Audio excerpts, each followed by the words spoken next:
الحمد لله وكفى والصلاة والسلام على من لا نبي بعد أما بعد أعوذ بالله من الشيطان الرجيم أعوذ بالله من الشيطان الرجيم بسم الله الرحمن الرحيم الحمد لله رب العالمين الحمد لله رب العالمين.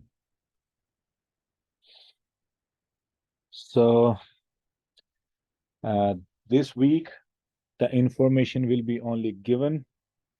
میں صرف بولوں گا انشاءاللہ، یعنی آپ کو معلومات دوں گا تفسیر کے معاملے میں، لیکن نیکسٹ سوموار سے یعنی اگلے ہفتے سے سوموار سے سوال کیے جائیں گے انشاءاللہ کہ ہم نے پچھلی کلاس میں کیا سیکھا ہے، اس کی دہرائی بھی ہوگی، اور جو باتیں ہوتی ہیں کلاس کے اندر کوشش کریں کہ ان کے نوٹس بنائے جائیں. there will be a lot of very important information، بہت ہی اہم چیزیں آپ لوگوں کے ساتھ کلاس کے دوران شیئر کی جائیں گی. اللہ رب العزت سے دعا ہے کہ مجھے صحیح سمجھانے کی، بتانے کی، بیان کرنے کی مجھے توفیق عطا فرمائے، اور آپ لوگوں کو میرے سمیت جو سنا ہے اور جو ہم سنیں اور جو سنائیں اس پہ عمل کی ہمیں توفیق عطا فرمائے. تو let's go to the topic. ہم کام کر رہے تھے قرآن مجید کی سورۃ الفاتحہ کی پہلی آیت پر، اور اس آیت کے اندر چھپے جو خزانے ہیں ان کو ڈھونڈ نکالنے کی ہم کوشش کر رہے ہیں. یہ کس قدر یہ ڈیپ یہ سورہ ہے، کس قدر یہ اہم ہے، آج سے کہ یہ بہت مشکل ہو جائے گا کہ ہم اس کو کچھ لمحوں کے اندر یا کچھ منٹوں کے اندر یا کچھ گھنٹوں کے اندر کور کر سکیں. اس gonna be like every day 30 minutes 35 40 minutes. تو یہ تقریباً دیکھتے ہیں کہاں تک بات جاتی ہے. تو یہ اس قدر اہم چیز ہے سورۃ الفاتحہ کہ اس کی اہمیت کے لیے یہی کافی ہے کہ اس سے قرآن کا آغاز ہوتا ہے. بس I won't say more than that، کیونکہ یہ انف ہے.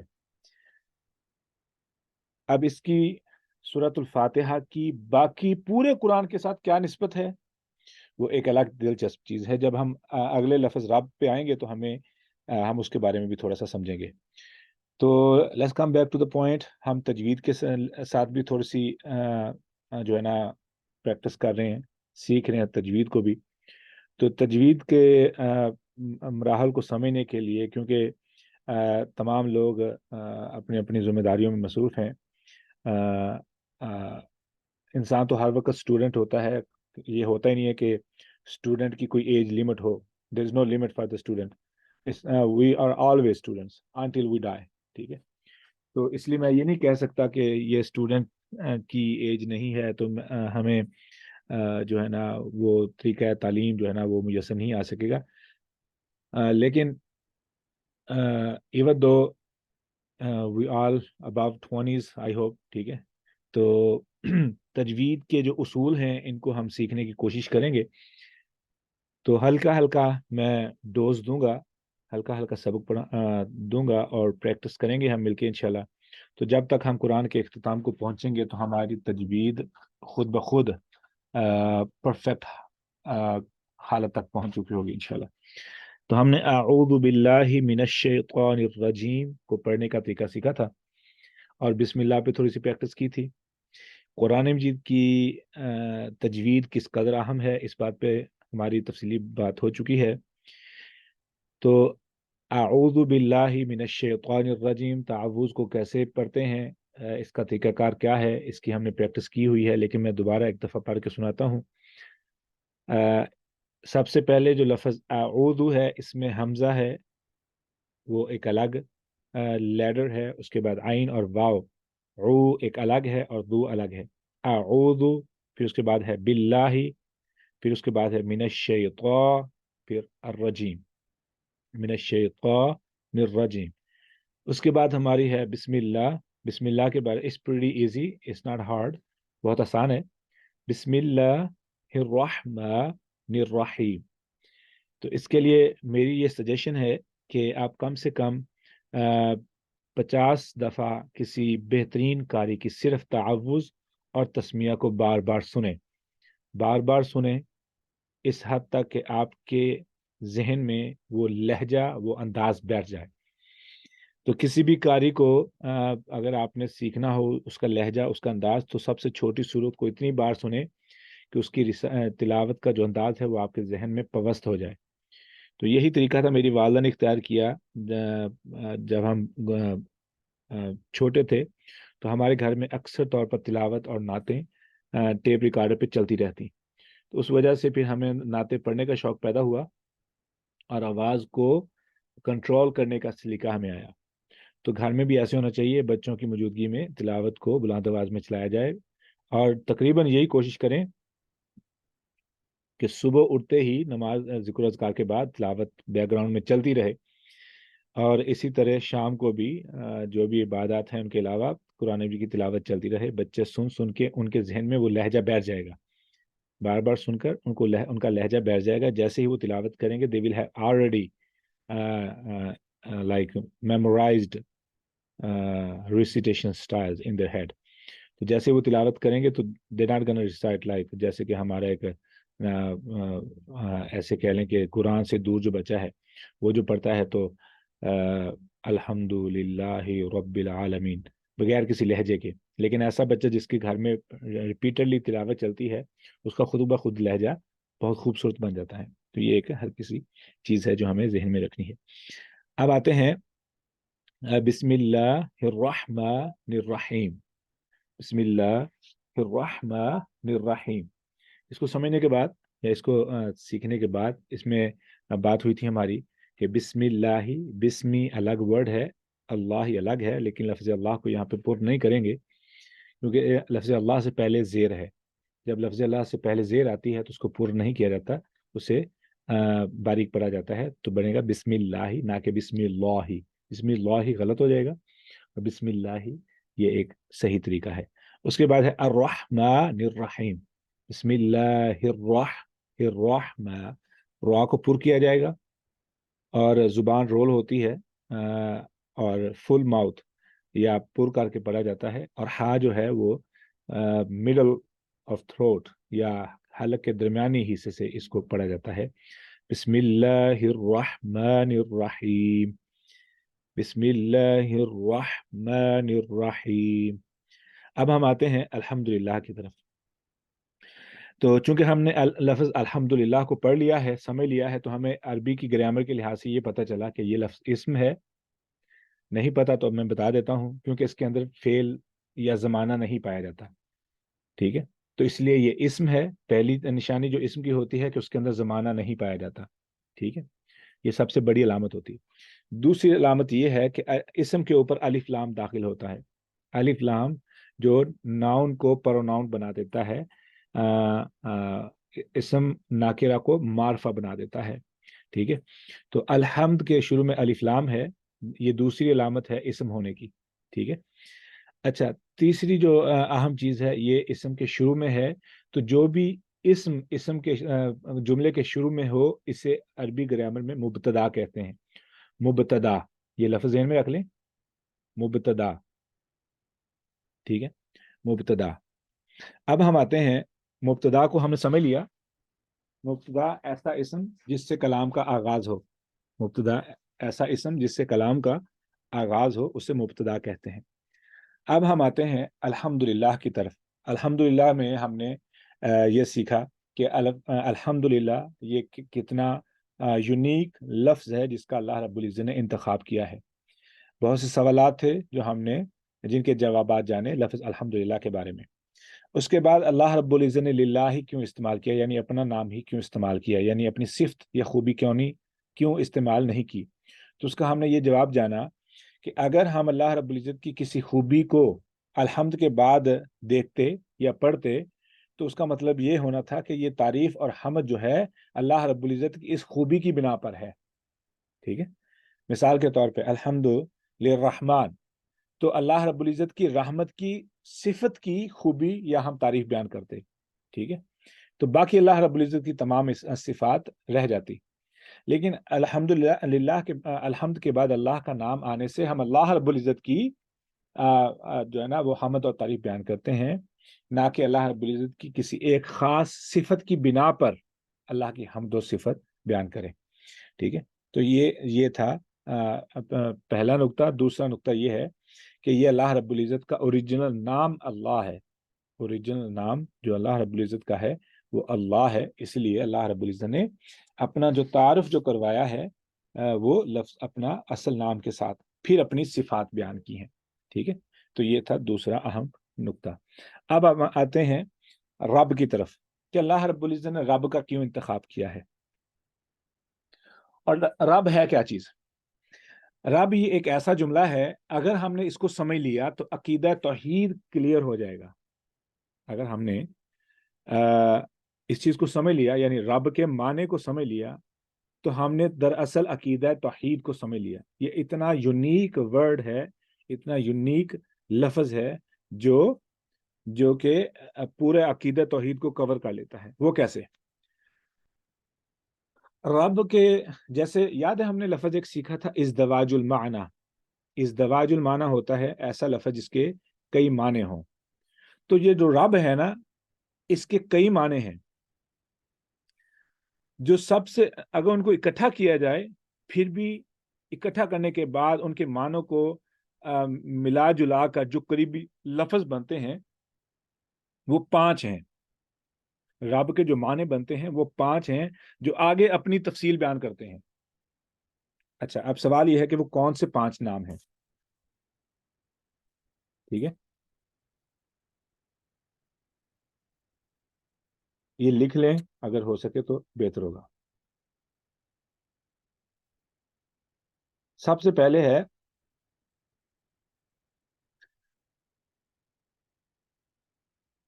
مالک.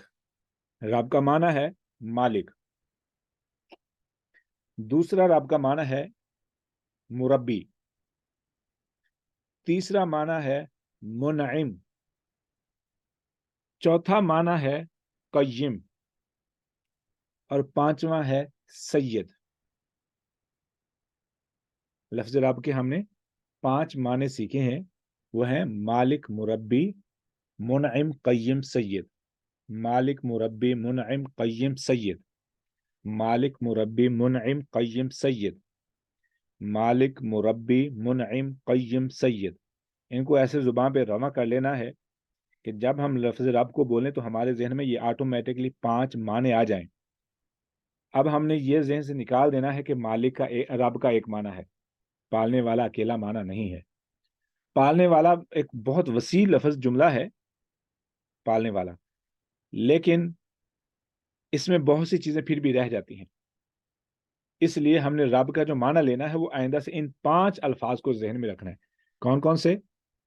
مالک, مربی, منعم, قیم, سید.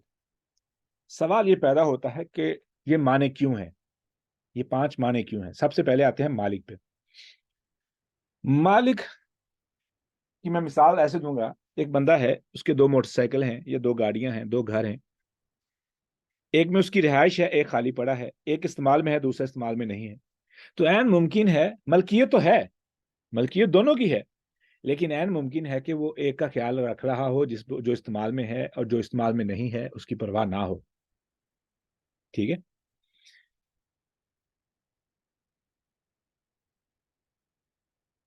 یہ تو تھی ملکیت کی مثال. لیکن ایک یہ تو دنیاوی چیزوں کے معاملے میں ہے. ایک ہوتا ہے دنیاوی مالک یعنی کسی غلام کا مالک. یہ ایک ایسی نسبت ہے جو اسلام سے باہر نفرت سے بھری ہوئی ہے. اسلام کے اندر تو جو رسول اللہ صلی اللہ علیہ وسلم کے غلام یا آقا کا جو نسبت تھی, جو تعلق تھا, وہ تو بڑے پیار محبت والا ہے. ٹھیک ہے. اسلام کے اندر تو قوانین ہی الگ ہیں غلام اور غلاموں کے بارے میں. لیکن چونکہ رب کا معنی ایک مالک ہے تو انسان کے ذہن میں آ سکتا ہے کہ ہو سکتا ہے کہ یہ ویسا مالک ہو جیسے کہ انسان مالک ہوتا ہے غلام کا. لیکن نہیں, یہ بات ایسی نہیں. دنیا میں غلام اپنے مالک سے بھاگتا ہے.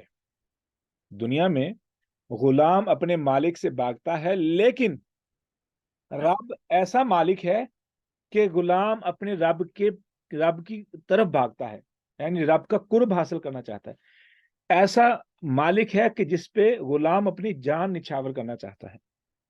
ٹھیک ہے. اور خوبصورتی کی بات یہ بھی ہے کہ جس انسان کو اس بات کی سمجھ آ جائے کہ میرا مالک اللہ ہے، میرا مالک اللہ ہے، تو وہ دنیا کی تمام غلامیوں سے آزاد ہو جاتا ہے. سبحان اللہ. جس بندے کو یہ بات سمجھ میں آ جائے کہ میرا اللہ میرا مالک ہے، تو وہ دنیا کی تمام غلامیوں سے آزاد ہو جاتا ہے.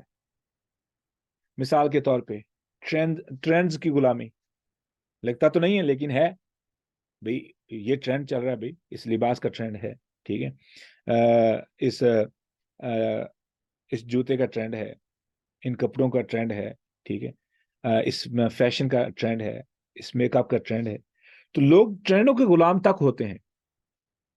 اور اس کی بہت ساری مثالیں ہیں.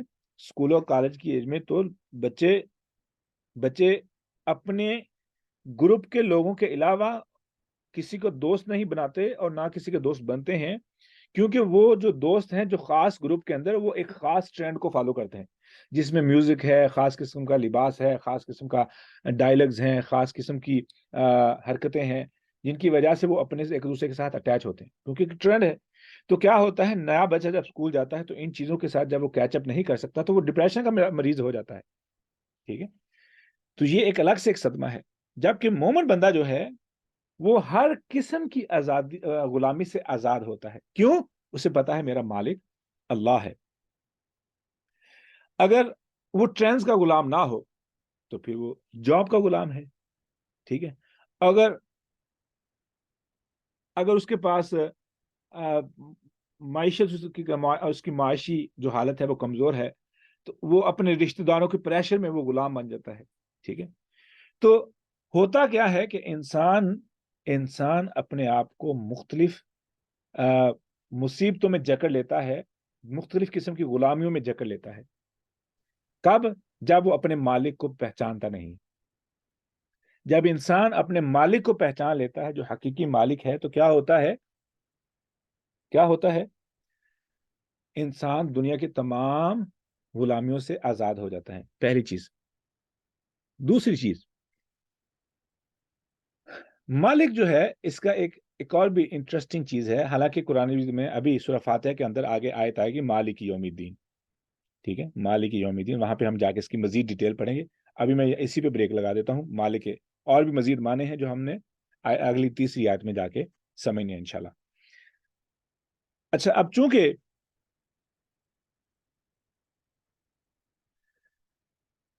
انسان کی جو غلامی ہے دراصل وہی بندگی ہے.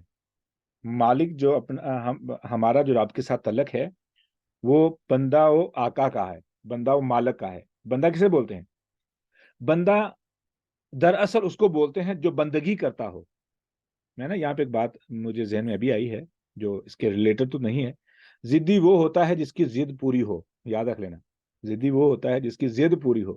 ٹھیک ہے. نہ کہ جو ضد کرے، دراصل جس کی ضد پوری ہو. بندہ وہ ہوتا ہے جو بندگی کرے. بندہ وہ ہوتا ہے جو بندگی کرے. ٹھیک ہے. اور بندگی ہی عبادت ہے. بندگی ہی عبادت ہے. اور جب انسان عبادت کرتا ہے دراصل اپنے آپ کو اس بات کی یاد دہانی کراتا ہے کہ میں بندہ ہوں.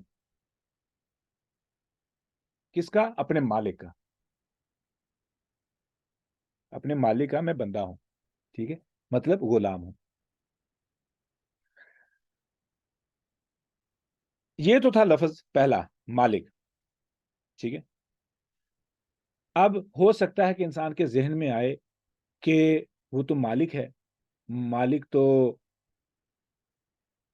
ملکیت تو ہے، ہو سکتا ہے پرواہ نہ کرے، احساس نہ کرے، فکر نہ کرے. جیسے میں نے مثال دی ہے 2 موٹر سائیکلوں کی، ایک تو استعمال میں ہے، دوسری استعمال میں نہیں. جو استعمال میں نہیں ہے اس کے اوپر زنگ ہے.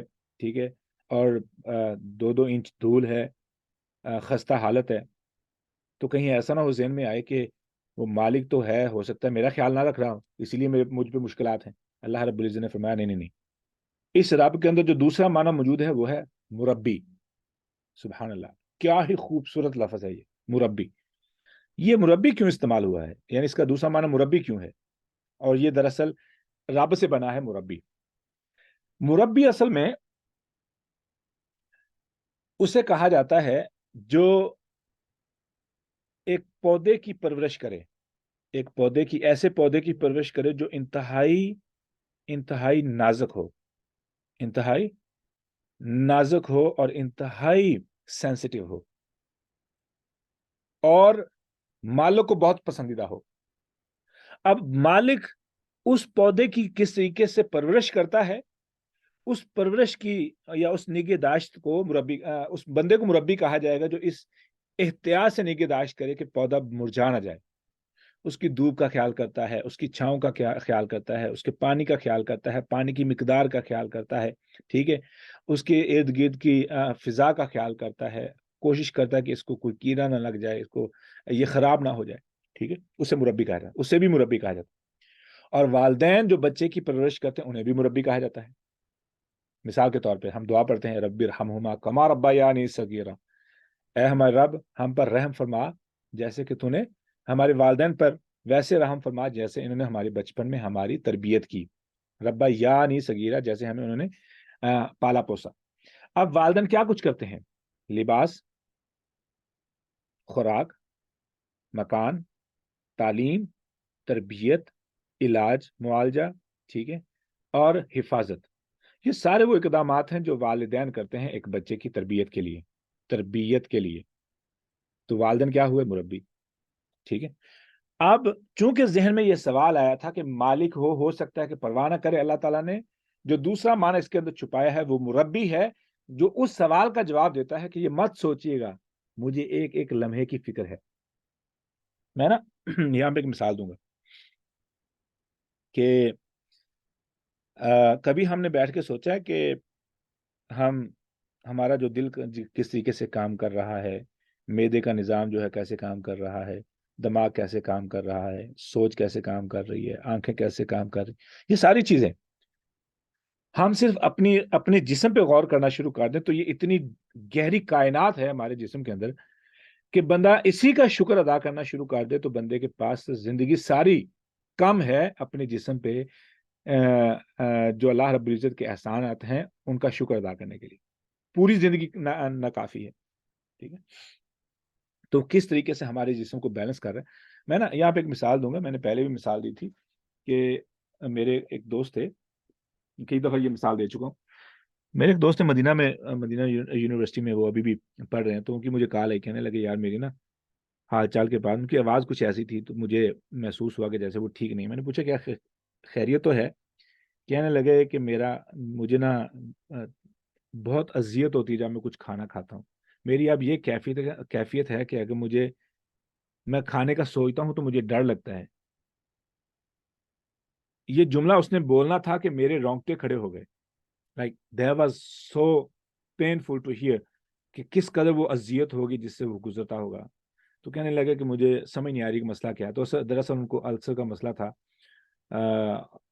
تو میں نے اسے تھوڑی کچھ جو چیزیں ذہن میں تھی میں نے بتائیں. ڈاکٹر کے پاس گئے, ڈاکٹر نے میڈیکل رپورٹ کے بعد بتایا کہ ہاں یہی مسئلہ ہے, تو یہ میڈیسن کھائیں ٹھیک ہو جائیں گے. اب وہ بہتر بھی ہیں.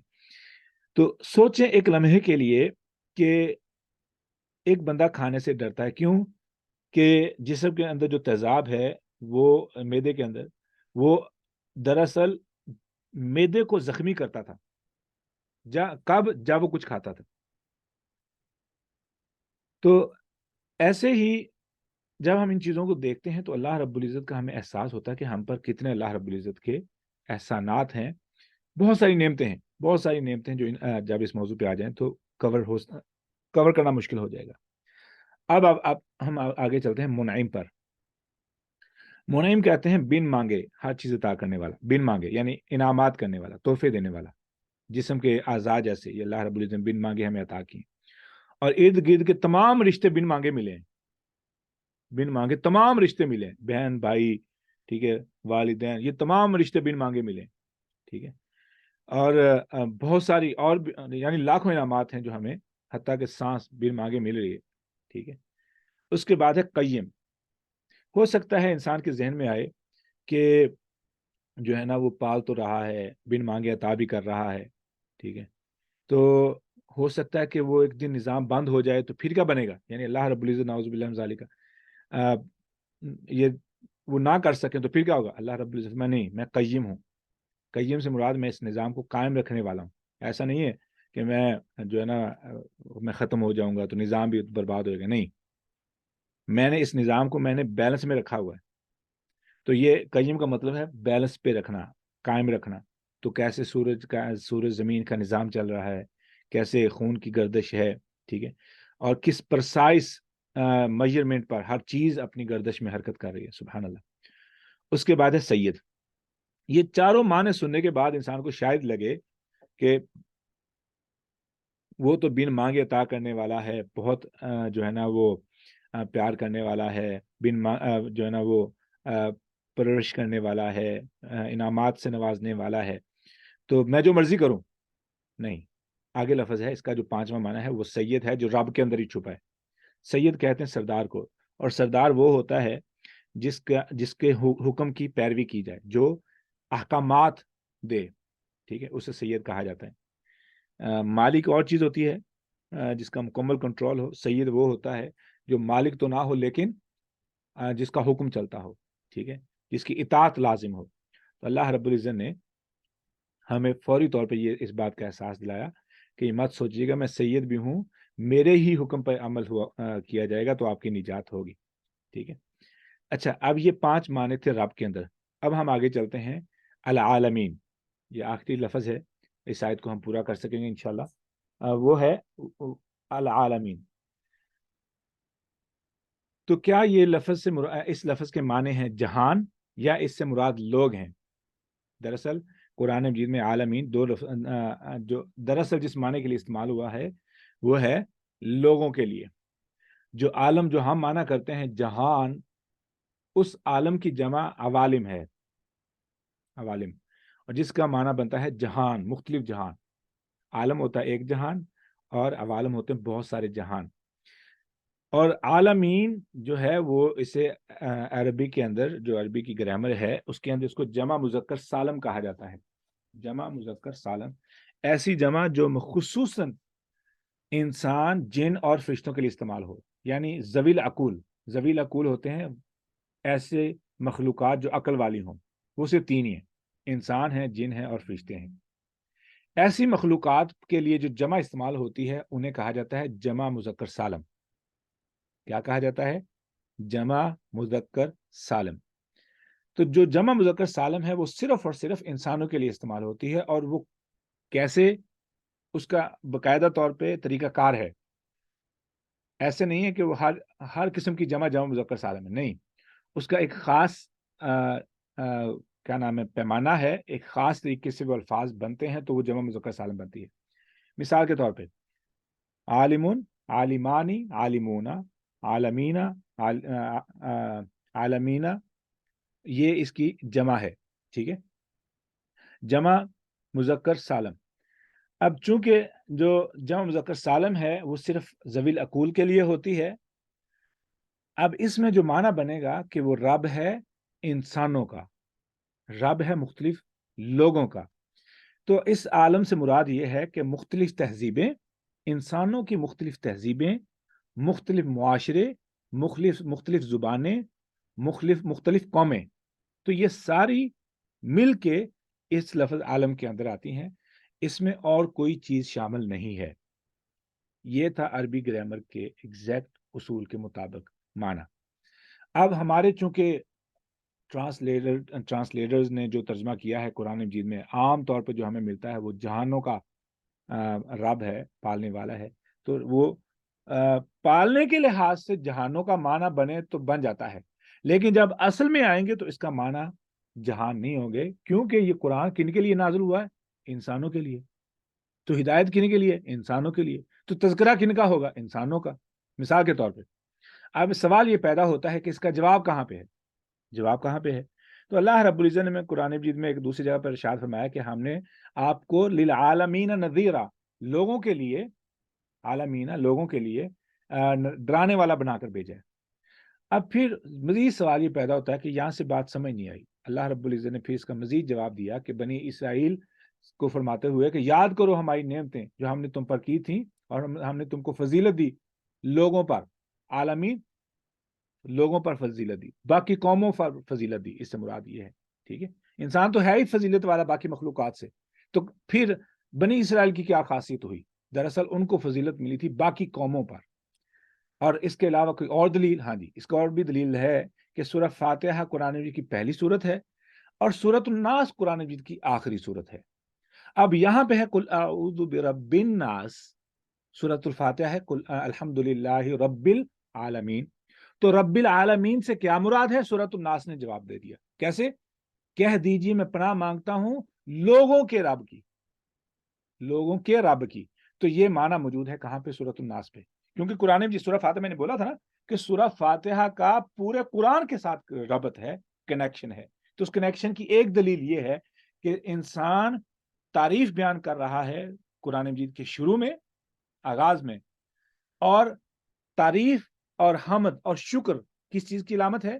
گریٹیٹیوڈ کی، ٹھیک ہے نا، انعامات کی، اور انعامات کا متضاد کیا ہے؟ مشکلات، تو مشکلات کا جواب کہاں پہ ہے؟ اس کو کس طریقے سے ہینڈل کرنا ہے؟ وہ قرآن مجید کے آخر میں ہے، قل اعوذ برب الناس، اور مشکلات کہاں سے آتی ہیں؟ لوگوں سے آتی ہیں، ٹھیک ہے، مشکلات کی دو قسمیں ہیں نا، ایک تو ہمارے اندر جو دنیا چل رہی ہے، اندر کے صدمات ہیں، پریشانیاں ہیں، ٹھیک ہے، جو ہم اسیوم کر کر کے، وہم کر کر کے، نفرت، حسد، غصہ، ٹھیک ہے، بغض، یہ ایک الگ سے جہان ہے۔ دوسرا باہر سے آنے والی مشکلات، جنات کی طرف سے، لوگوں کی طرف سے، ٹھیک ہے، تو اللہ رب العزت نے سورۃ الناس کے اندر مزید اس لفظ کی وضاحت کر دی کہ رب الناس کی بات ہو رہی ہے، قل اعوذ برب الناس، میں پناہ مانگتا ہوں رب الناس کی، تو رب العالمین پھر وہی بات آ گئی، ٹھیک ہے، وہ جہانوں کو تو باقی، اگر اس نے انسان کو پیدا کیا تو باقیوں کو پیدا نہیں کیا، آبویسلی ہی کریٹڈ ایوری تھنگ، اس نے ہر چیز کو پیدا کیا ہے، لیکن یہاں پہ جو چونکہ قرآن ہدایت ہی انسانوں کے لیے ہے تو یہاں پہ بات بھی انسانوں کی ہو رہی ہے۔ یہ تھے کچھ دلائل رب العالمین کے معنی کے بارے میں۔ تو یہ دراصل اس سے مراد انسان ہیں، کون سے انسان؟ ہر قسم کے۔ اب قرآن مجید ہدایت ہے کیا ایک خاص قوم کے لیے؟ نہیں۔ کیا صرف ایک خاص نسل کے لیے؟ نہیں۔ کیا ایک خاص قبیلے کے لیے؟ نہیں۔ کیا ایک خاص ملک کے لیے؟ نہیں۔ کیا ایک خاص زبان والوں کے لیے؟ نہیں۔ قرآن مجید ہدایت ہے ہر زبان والے، ہر قسم کی زبان والے، ہر قسم کے کلچر والے، ہر قسم کے ملک والے، ہر قسم کے انسان کے لیے۔ یہ تھا العالمین۔ کوئی سوال؟ السلام علیکم وعلیکم السلام۔ سر، یہ جو بھی آپ نے جمع مذکر سالم کا بولا ہے کہ یہ خاص طریقے، اس میں آپ نے نا عالمین بولا، پھر آگے مزید دو اور اس کی آئی تھنک فارمز بولی ہیں، تو وہ ایک دفعہ ریپیٹ کر دیں۔ ہاں، عالمونا یہ جمع ہے، یہ جمع بنے گی کون سے والی؟ جمع مذکر سالم، ٹھیک ہے، عالمونا۔ پھر اس کی ہم کیفیت کو سمجھیں گے انشاءاللہ فیوچر میں، تو یہ اس کی تین کیفیت ہیں، عالمونا، عالمینا، عالمینا، ٹھیک ہے، عالمون واحد ہے، عالمون، عالمان، عالمین، ٹھیک ہے، اور اس کی تسنیہ بن جائے گی عالمینی، دو قسم کے جہان، لیکن اب اس کی جو جمع ہے وہ بنے گی عالمین، عالمونا، عالمینا، عالمینا۔ سر یہ جو آپ نے کہا ہے عالمون، اس کی جمع ہے، نہیں، اور واحد ہے۔ اس کے آگے آپ نے کیا بولا ہے؟ واحد ہے نا، اس کے آگے آپ نے کیا بولا ہے؟ عالم۔ اچھا، جو واحد ہے وہ ہے عالمون، ٹھیک ہے، ہاں جی، مجھے سمجھ آ گئی۔ عربی میں ہے کہ ایک کے لیے الگ جملہ ہوتا ہے یا حرف ہوتا ہے، دو کے لیے الگ ہوتا ہے، اور تین سے زیادہ کے لیے یا تین سے زیادہ کے لیے الگ، ٹھیک ہے، جو واحد، مثنیٰ اور جمع۔ تسنیہ اور جمع، ہاں، واحد، تسنیہ اور جمع، اچھا، تسنیہ، چلو، ہاں، تو سر اس کا لیکن تسنیہ آپ نے کیا بولا ہے؟ تسنیہ ہے وہ بنے گا عالمینی، عالمینی، ہاں جی، اور جمع اس کا عالمونا، عالمون۔ ہاں، عالمونا جمع ہے، اور جب اب ہم اعراب کی کیفیت پڑھیں گے انشاءاللہ، ٹھیک ہے، بہت ساری چیزیں، that's a very early question, تو میں ان چیزوں کو اس لیے نہیں ٹچ کر رہا ہوں کہ it's gonna be too much, میں نے اشارہ دیا ہے، پریشانی ہونا ہے، ایک سیکنڈ ہاں جی، سر، نہیں، اب میں ایکچولی نا یہ کر بھی رہی ہوں، یہ جو آپ نے عالمون، عالمینی، یہ رفع عالمین، نصب جر یہ رفع نصب جر پڑھا ہے آپ ہاں نے؟ جی، رفع جو ہے وہ ہے عالمونا، عالمونا سوری، عالمونا رفی حالت ہے، نسبی اور جری ہے عالمینا عالمینا. جی سر ایکچولی میں یہی آپ سے پوچھنا چاہ رہی تھی. ہاں جی جزاک اللہ. ماشاءاللہ. ٹھیک ہے. I was just kind of ایک اور کوشچن سر، ایک اور کوشچن. یہ آپ نے ابھی ایک لفظ بولا ہے نا ضمیر اقول، یہ وہ ذویل جو اقول. اسم ضمیر ہے نا، جو نہیں نہیں اسم ضمیر ہے وہ والا ضمیر آپ نہیں بول نہیں رہی ہیں نا نہیں، ذویل اقول، ذویل اقول. سر؟ ضمیر کے ذبیل مجھے سمجھ نہیں آ رہی. ذویل، زال واو یا، ذوی الاقول، ذویل اقول. اچھا اصل میں زو بولتے ہیں والا، ذل عقل، عقل والا، ذویل اقول عقل والے، تو اس کی جمع ہے. ایسے کہہ لیں. اچھا سر میرا آپ سے کوشچن ہے، ہاں جی. کیا انسان واقعی اشرف المخلوقات ہے؟ تو اللہ رب العزت نے فرمایا نہیں کہ لقد خلقنا الانسان فی احسن تقویم. جی جی بالکل. ہاں جی. یہ تب ہوگا جزاک اللہ. جب اللہ کا فرما بردار ہوگا، نہیں تو اللہ رب العزت نے فرمایا اولئک کالانعام بل هم اضل، یہ تو ڈنگروں سے بھی گئے گزرے. اچھا ہم اشرف المخلوقات صرف اسی صورت میں جب ہم اللہ تعالیٰ کی مکمل طور پہ غلامی اور اطاعت کریں گے، ایسے ہاں ہی ہے؟ جی. ہاں جی. جزاک اللہ خیر سر. نبیدار انشاءاللہ. وہی آپ کوئی اور سوال؟ لگتا ہے ہم نے ٹائم چینج کیا، لیکن پھر کچھ لوگوں کو پھر ٹائم کی جو کال تھے وہ آج نہیں ہے، جو آج ہیں وہ کال نہیں تھے. خیر، نو پرابلم.